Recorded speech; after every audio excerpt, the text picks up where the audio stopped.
Olá pessoal, meu nome é Thiago Tis do canal Graça e Conhecimento e hoje eu quero compartilhar mais um vídeo com os irmãos. A pergunta que foi feita é a seguinte: por que eu, Thiago, acredito que a igreja ela só será arrebatada depois da grande tribulação?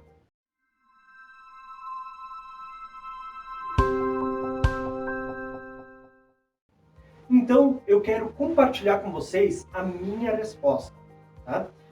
Em primeiro lugar, eu nem sempre fui pós-tribulacionista. Por muito tempo, eu criei e também ensinei que a igreja ela não passaria pela grande tribulação. Ou seja, por muito tempo, eu fui um pré-tribulacionista.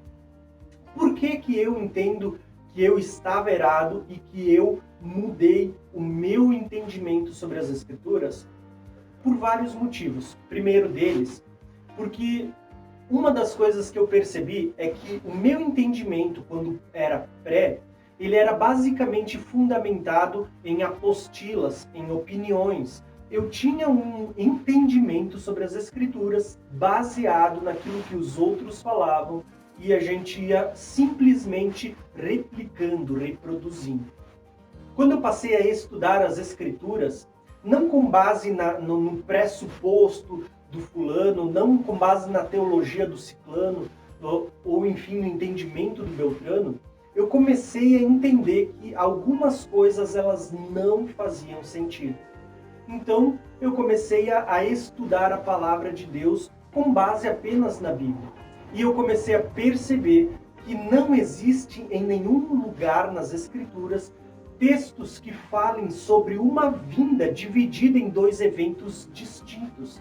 Pelo contrário, o que a palavra de Deus fala é sobre uma única vinda e esta vinda visível, com poder e em grande glória. E é sobre isso que eu quero falar hoje. O que me leva a entender que a vinda de Jesus para arrebatar a igreja, ela é um único evento e que acontecerá no final da grande tribulação. Em primeiro lugar, o próprio discurso de Jesus. Jesus ele disse o seguinte em Mateus 24, 29. Imediatamente após a tribulação daqueles dias, ele disse que haveria sinais no sol, na lua, nas estrelas, os poderes do céu seriam abalados e então apareceria no céu o sinal do Filho do Homem vindo das nuvens com poder e grande glória. As nações da terra se lamentarão e verão. Veja que está falando de uma vinda visível. Verão o Filho do Homem vindo nas nuvens com poder e grande glória. E então ele dará ordem aos seus anjos com som de trombetas para recolher os eleitos dos quatro ventos da terra. Nas palavras do próprio Jesus, ele fala sobre a sua vinda imediatamente após a tribulação e não antes. E perceba que a primeira coisa que eu quero destacar é que são as palavras do próprio Jesus. Nem Jesus falou de um arrebatamento secreto ou de uma vinda só para a igreja. Não existe nenhum texto que fale de uma vinda dividida em dois eventos. O que existe é uma linha escatológica que dentro dessa linha existe a teoria de uma vinda separada em dois adventos. Mas não existe texto que fale claramente que a vinda de Jesus está dividida em dois adventos. O que existe é sim uma teoria, e lembrando que teoria ela é algo que não foi provado, é teoria, tá? O que existe é uma teoria dentro da escatologia que afirma que a vinda de Jesus está dividida em dois eventos, um secreto e um no final visível. Agora, nas palavras do próprio Jesus em seu discurso escatológico, Jesus em nenhum momento faz menção a um arrebatamento secreto, a um evento que vai acontecer secretamente. Pelo contrário, Jesus diz que ele vai vir no céu depois da grande tribulação, com poder e grande glória, todas as nações vão ver e que todos verão, será visível. E então ele vai dar ordem aos anjos para recolher os eleitos dos quatro ventos da terra.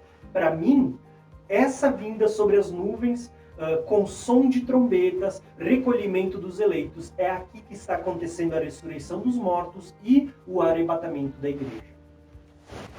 Agora, quando a gente fala da cronologia dos eventos, eu quero que vocês prestem atenção. Jesus, ele diz que imediatamente após a tribulação daqueles dias, vai haver sinais no sol, na lua, nas estrelas, e os poderes do céu sendo abalados. E só então, depois desses sinais, é que Jesus aparece no céu sobre as nuvens com poder e grande glória, e todo olho verá. Quando nós lemos esses sinais, nós vamos ver que eles acontecem só na abertura do sexto selo. E o sexto selo declara, né, quando ele abriu o sexto selo, houve grande terremoto. O sol ficou escuro como um tecido de crina negra. Toda a lua tornou-se vermelha como sangue. As estrelas do céu caíram sobre a terra como figos verdes caem da figueira quando sacudidas de um forte vento. Lembra dos sinais da figueira? Olha só esse detalhe. O céu se recolheu como se enrola um pergaminho, e todas as montanhas e ilhas foram revolvidas do seu lugar. Então os reis da terra, os príncipes, os generais, os ricos, os poderosos, todos os homens, quer escravos, quer livres, esconderam-se nas cavernas e entre as rochas e montanhas. E eles gritavam às montanhas e às rochas: caiam sobre nós e esconda-nos da face daquele que está sentado sobre o trono e da ira do Cordeiro. Sabe o que essas pessoas estão vendo? Elas estão vendo Jesus vindo sobre as nuvens e estão dizendo para as montanhas: caia sobre nós, esconda-nos daquele que está sentado nas nuvens. Porque eles declaram: chegou o grande dia da ira deles, quem poderá suportar? Perceberam? Na abertura do sexto selo, está acontecendo sinais no sol, na lua, nas estrelas, e então é que virá a ira do Cordeiro. E se vocês olharem, está de acordo com Mateus 24.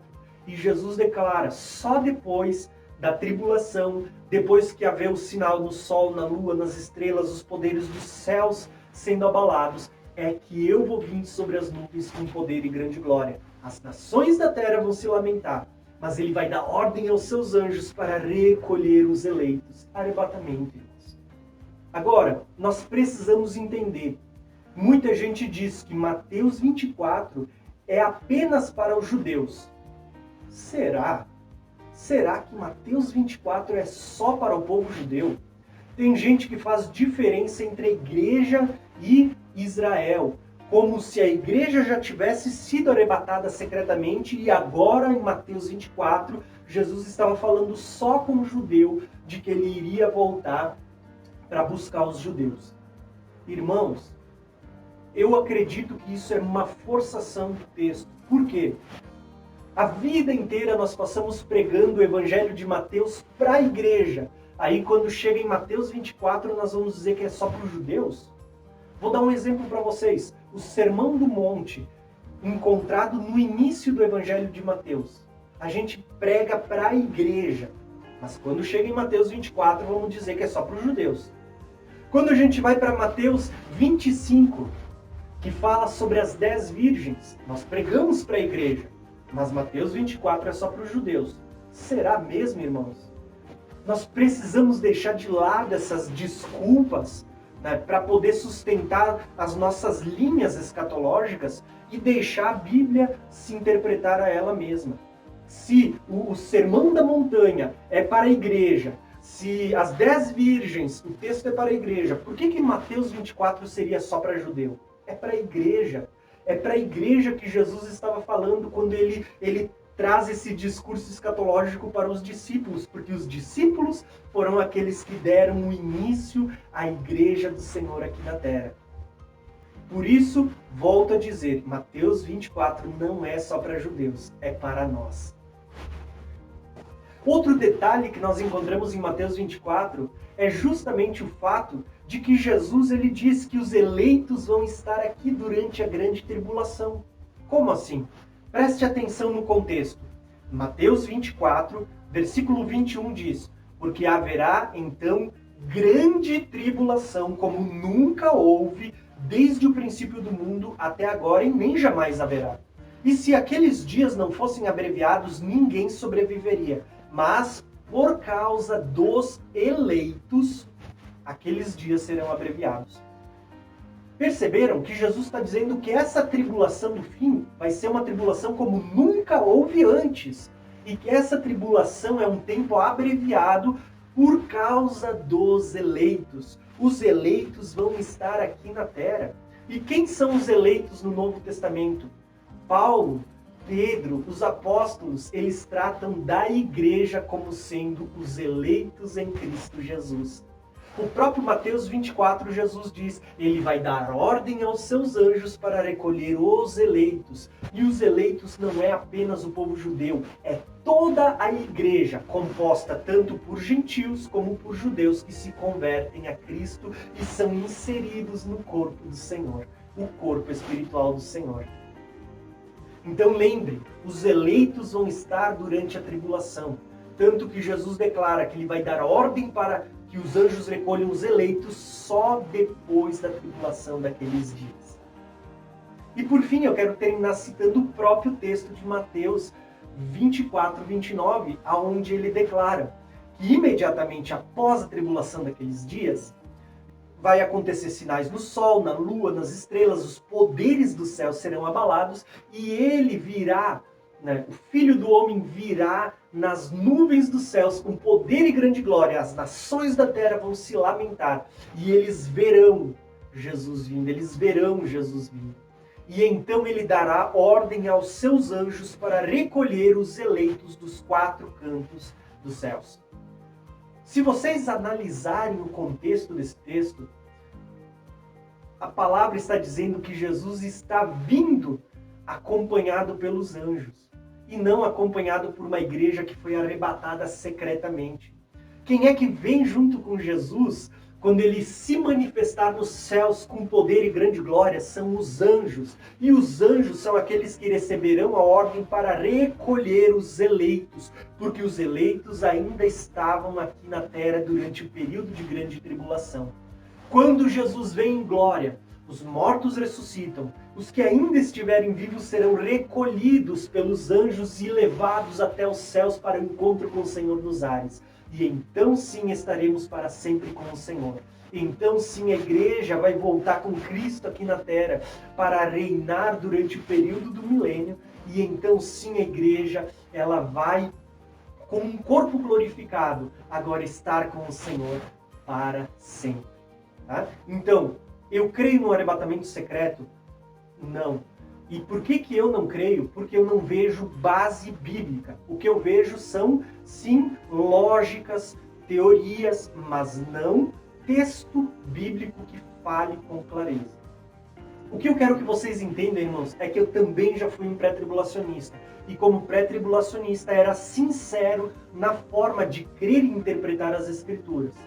Então, quando eu faço as minhas colocações, não faço como alguém que está atacando uma linha teológica. Pelo contrário, estou compartilhando o entendimento que hoje tenho das Escrituras, como qualquer cristão sincero. Então quero compartilhar com vocês o meu entendimento e pedir para você que me assiste, que deixe nos comentários, em amor, qual o seu entendimento sobre as profecias. Espero que esse vídeo ele tenha somado ao entendimento que você já tem das Escrituras. E que se você ainda não é inscrito no meu canal, se inscreve no meu canal, ative o sininho para receber todas as notificações, deixe o seu like, seus comentários em amor e não esqueça de compartilhar com seus irmãos. Um abração e até o próximo vídeo.